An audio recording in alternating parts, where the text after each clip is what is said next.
right, everybody. I don't know about you, but my cheeks are starting to hurt from all the smiling that I'm doing. And it doesn't stop here because I'm excited to welcome our next guests. We have two absolute gurus of community here to discuss community launches and to share their comprehensive guide to getting your community off the ground. In this very special live recording of the In Before the Lock podcast, our next speakers will walk you through the finer points of launching a new community at scale using their free downloadable community launch guide as a reference point. At the risk of aging them, our speakers have a combined 40 plus years building community and are true pioneers in this industry. Please welcome Erica Kuhl and Brian Oblinger. Hey, thanks, Beth. That was great. All right. Well, here we are. Glad to see everybody's faces in the chat anyway, as best as we can do here. So if you haven't listened to the show before, Eric and I host this podcast. We post episodes every couple of weeks, and we talk about community. And we tend to dive really deep into community topics, like really, really, really deep. And so this is going to be our biggest challenge yet, because Eric and I have never done anything in 25 minutes in our entire life. So we're going to try to get you as much value as we can here in the time that we have, and really hope to drive that home for you. So I put a link in the chat. So what we're going to talk about today is our community launch guide. And so our thought process here was that we wanted to give you as much value as we could in the time we had. And for us, what that means is showing you our launch guide. So if you go to ITB4, you know what? I should get the URL right next time, right, Erica? So it's ib4tl.fm/launch, and that'll get you to the launch guide. And this is what we're going to talk about today. And so this is a great guide that we created that will help you take your community to the next level. If you have one, there's a bunch of great stuff. Or if you're here and you're trying to learn about communities and what you're going to do, then this is the great session for you, right, Erica? It's perfect. This is a comprehensive guide, so let's get going. All right. So first of all, what is this guide, right? It's from us to you. It's free. It's a gift. There's no strings attached. We wanted to create something super comprehensive that you can use to take like I said before, take your community to the next level. And it's really based on our experience. So Beth introduced us at the top here and said, 40 years of combined experience. And so we thought we would just do like this massive brain dump into one, single document. It's 45 pages long. That you can use to do what we've done, and there's no secrets here. We've given you everything that we know, and so we're super excited about that. And of course, I started doing community when I was 12, so I'm really not that old. So Definitely, definitely not. No, but it's true. This guide is amazing, and I put it to the test already. If you don't know, I am out on my own now, working with a number of really amazing clients, and just to keep myself on track and to make certain that I'm checking and I'm checking all the boxes that I want. I've gone and referenced the guide a couple of times, and it really works. And you can use it from top to bottom, or you can jump into different pieces and extrapolate it and customize it. And it's really just pretty incredible. So I can say it's tried and true and tested. Yeah, definitely. So, what is it not, right? Before we get into it, I just want to point out before we get deep into this thing, what it's not is it's not the only way to launch a community, right? There's tons of great stuff in here, and we think that it'll really be helpful. But ultimately, take it, copy it, steal it, do whatever you want to it, whatever's going to help you best. And that's really what it is. This isn't the only way to launch a community for sure.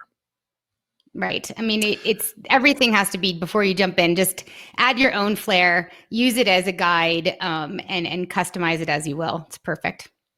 Yep. So I see a bunch of people joining in the doc, which is great. And so if you're listening to this in podcast form later on, definitely hit the link in the show notes, and you can check that out. So what we're going to do with the time that we have left is we're going to go through some of the parts of the doc.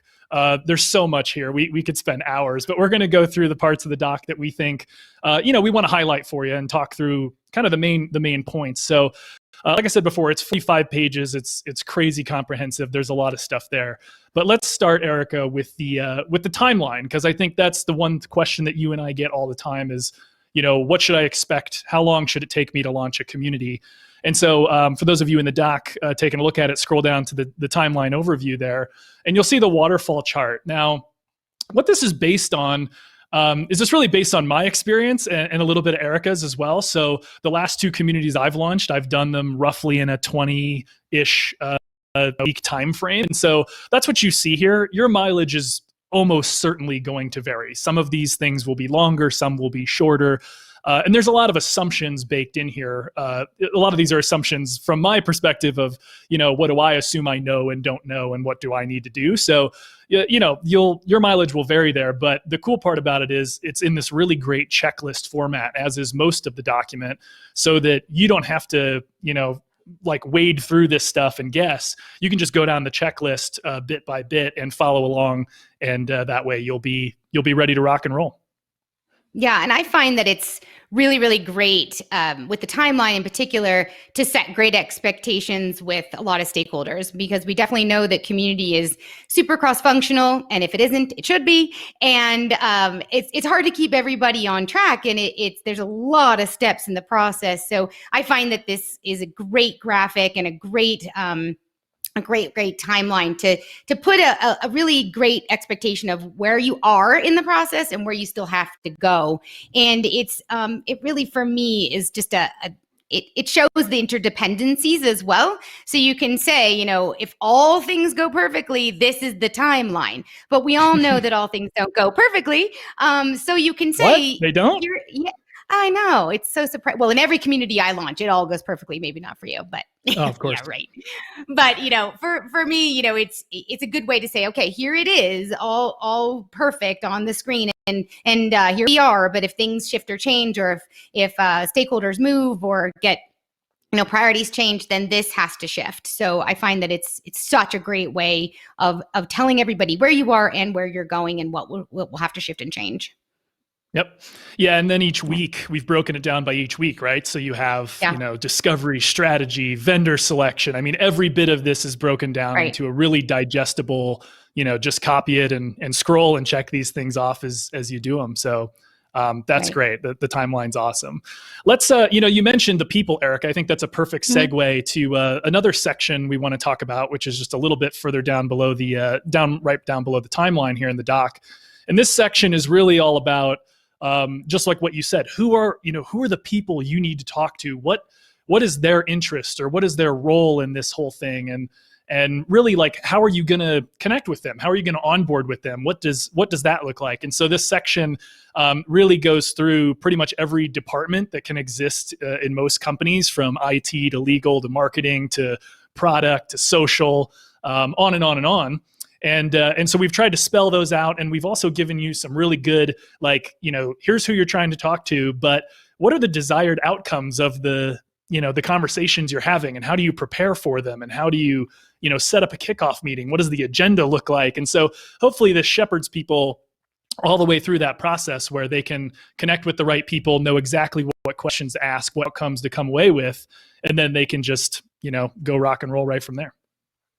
I think a lot of times when you look at this list, you don't even know out the gate why those individuals need to be on the list, and they don't even know why they need to be on the list. So what I love about how this has been documented is it with those questions, it's an opportunity for education. It's an opportunity to meet with these organizations and share with them the value of community and what they're going to expect to get from community. And it drives alignment.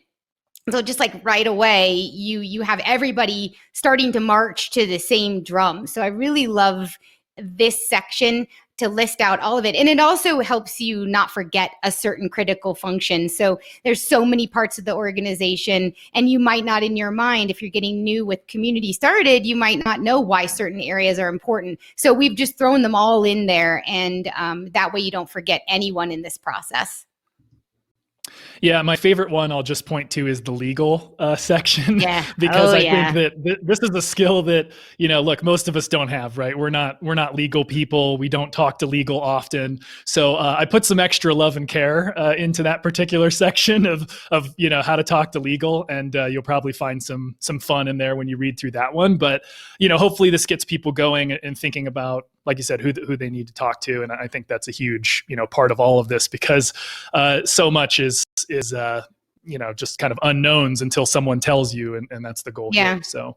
And I think with legal, if I could just add on one more point with legal, that's one of those things where they might not know immediately why you're contacting them. But for me, it's better early, the better, not so they can get you derailed, but rather deal with it head on than getting all the way down through the process and having there be a stopping point. So gaining their insight right away, and that's probably the biggest education that you're going to need to do, because it's a little scary sometimes to legal. Community can be a little scary, so best to just start the education process, because you're going to have to revisit it as you go. Yeah. And I think that's the important part is in the people section here, when you look through all of the different types of people and what they want. None of this should be adversarial, right? I think a lot of times we tend to look at this and think, oh no, I have to go talk to marketing, or I have to go talk to legal, or, whoever it is that you fear talking to. And the reality is that, they're just people, and, they have things that they're interested in, that they need. And really the guide here is meant to kind of help you understand where's our common ground? What are the things we need to work together on, or what could we work together on? And hopefully that kind of gets you out of this, adversarial thing, and that you're more focused on really, collaboration and partnership with all these different folks. So a huge part of building a great community, for sure. Perfect. What about programs, Erica? Let's scroll down a little bit with all of the folks in the doc here to the programs area. Let's talk a little bit about this part. I mean, I think a lot of people think of launching a community from a technical standpoint in getting the platform up and doing all of those things, which we'll maybe talk about here in a minute. But really, the bulk of building a community is actually in the programs that you do to support your community, right? Right. I mean, I say this all the time, that technology is super important, but the programs and the guidelines and all those elements just really make a community a safe place. It make a community focused, and it really drives the value. So I think that, we have dumped the kitchen sink into this guide. And by we, I mean Brian. And he's done an incredible job of listing out all of it. But just to go back to our first point, this is yours to pick and choose. May not be doing every one of these programs that we have listed in this guide, but it's just great to see all the different things you want to think about, how you want to process through them, and then the value you're going to get from them. So you can choose to do a subset of these, but it's important to see that these programs really is what's going to bring your community to life. Yeah, for sure. I think, for me, I can't imagine launching a community without doing all of these, but that's just, my speed. But I think you're right that I think it's a good point to bring up, that we don't want people to look at this and get overwhelmed and think, oh my God, I'm never going to be able to do this. There's just too much, and I'm only one person, or we're only two people, or whatever the case is. Like anything else, prioritize, right? Look at this, see what you think you can do now, what you can do later. And then to your point, Erica, each one of these programs there is so much here. And really what this part of the document does is just get you thinking about, oh, that's what new member onboarding might look like, or that's what I need to think about when it comes to roles and permissions. And a lot of these topics we've actually, dived headfirst into on previous episodes of the show. So if you're looking for the super, hour and a half long deep dive on each of these, where we tell you exactly how to do it from start to finish, you can check that out. But you're right that, there's a lot here, and I think it's good to set expectations about what's realistic, right, for most endeavors around community here. But this should be a great starting point. Yeah, I've been talking a lot about this concept, like where to start, where do you begin? Do you have to do all the things? And I'm very accustomed, because I come from a product background, for talking about MVP, not MVP program, but like MVP minimum viable.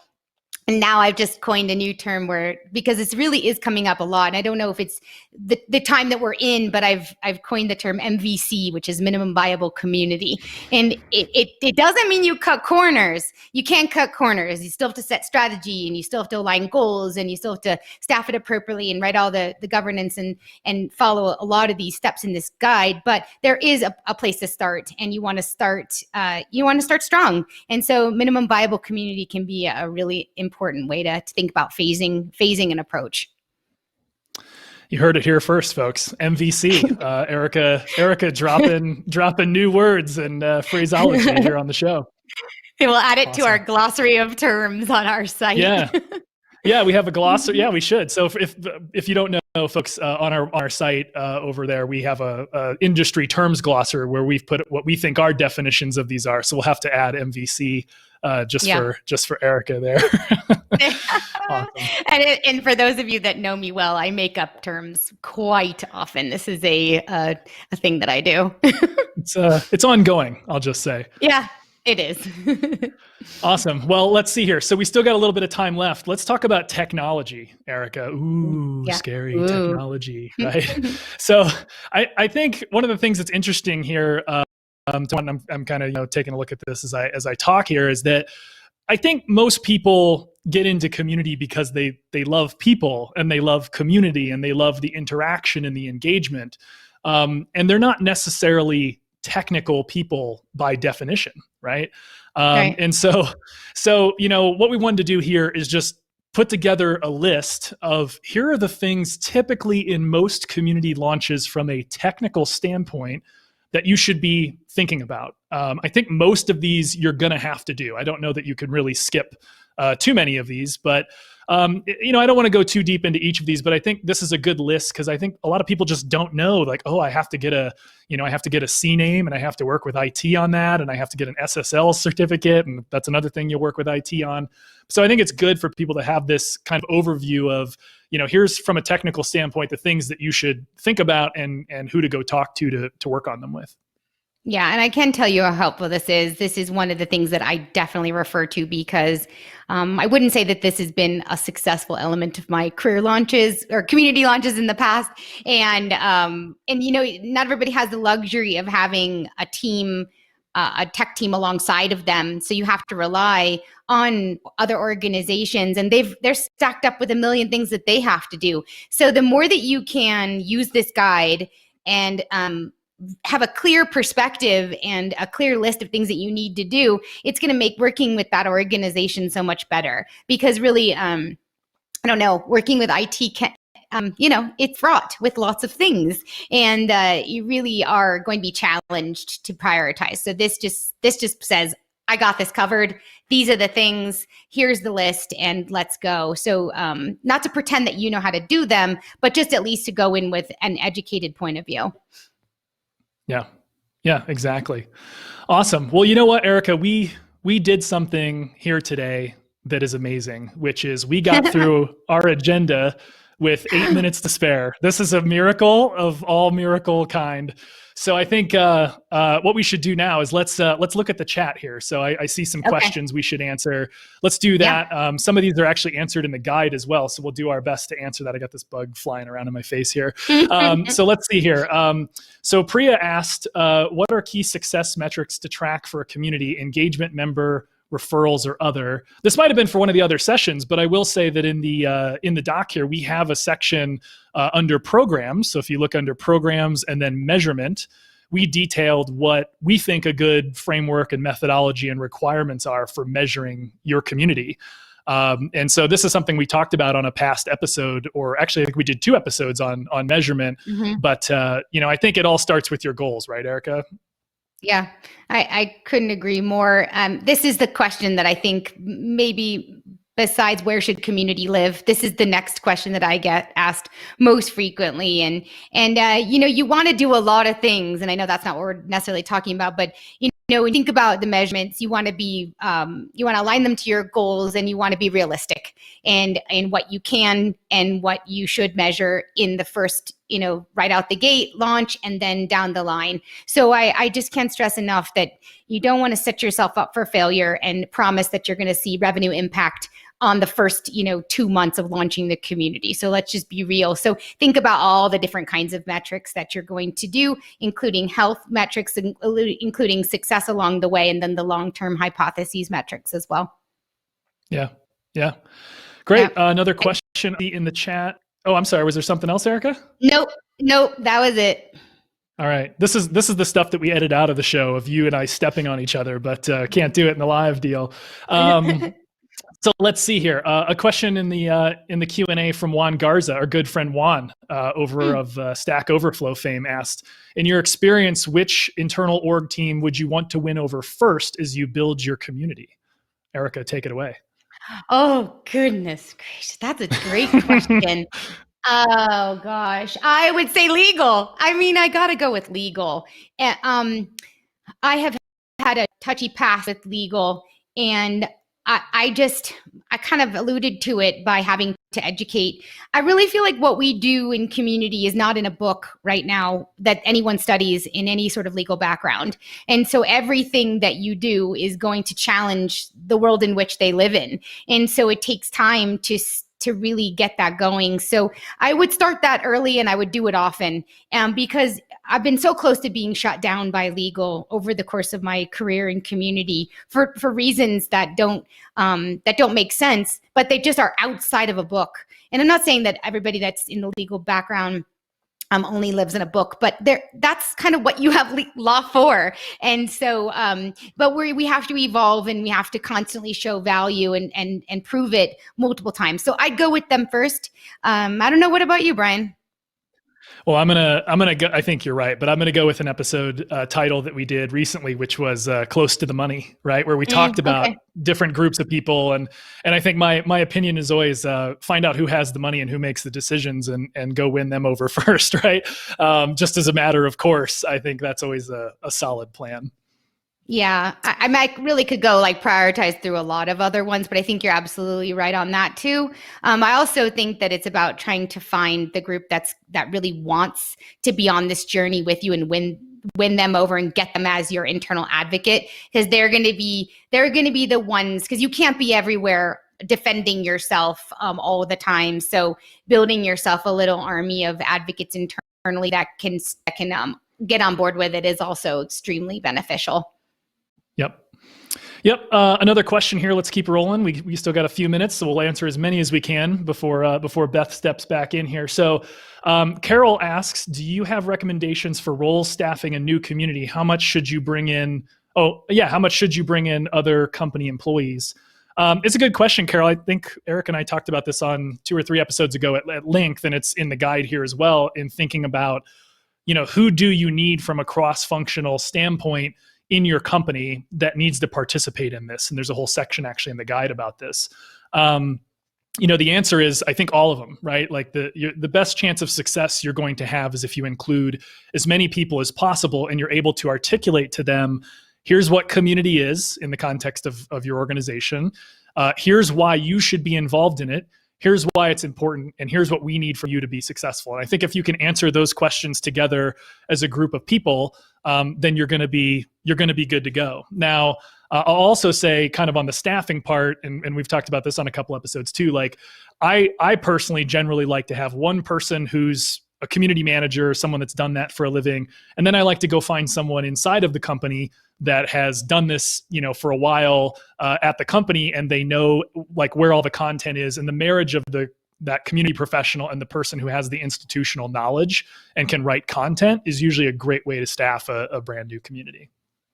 Yeah, I think you've said that knows where the bodies are buried. I felt like you were going to say that. You wanted to say that, but you didn't. I wanted to say it. I didn't. I know. I said it for you. Yeah, I think this is such a great question, and this is a common thing that comes up in it. At a bare minimum, obviously, it's community manager. Like, don't even bother if you don't have anyone that's going to manage this, because it's just going to be a train wreck from the very beginning. So absolutely that, and I think content is your next obvious place. And I'm just so accustomed to this distributed model. I'm so accustomed to having this be like the community is the center of excellence, but proving out the value across the organization and then getting them on board, because you can't possibly know everything you need to know at the company. That's what you have other parts of the organization for. So really I'm just a huge fan of a hub and spoke model. So that takes time, but it also is a way to create the most rich and scalable type of community. Yeah. Yep. Our friend Juan is back with another question. It's probably the last one we're going to get to. And maybe I'll make this interesting for you, Erica. So his question is there an X factor that a community manager should possess to increase chances of a successful launch? In 3 words or less, Erica, what X factor would you hope that people have? Empathy. Put you on the spot a little. Yeah. Empathy and thick skin. Can that all be one word? Thick skin. It's hyphenated. You're good to go. Okay. And organized. There you go.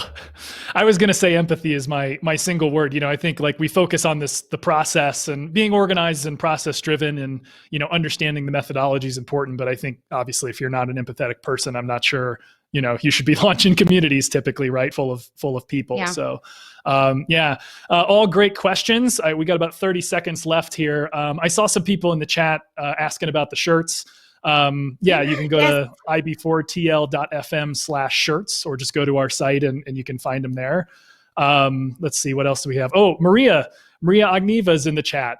So if you don't know Maria, you should go to everyoneknowsmaria.com. That's a great website. You'll find out all about Maria. Anything else, Erica, that we missed with the last second here? Gosh, no, just go get your cool shirts. Look at mine. Go get your shirts. Go get the guide. Thanks for hanging out with us, everybody. We really appreciate it. We love you all, and we hope to see you again soon. Yes, thank you.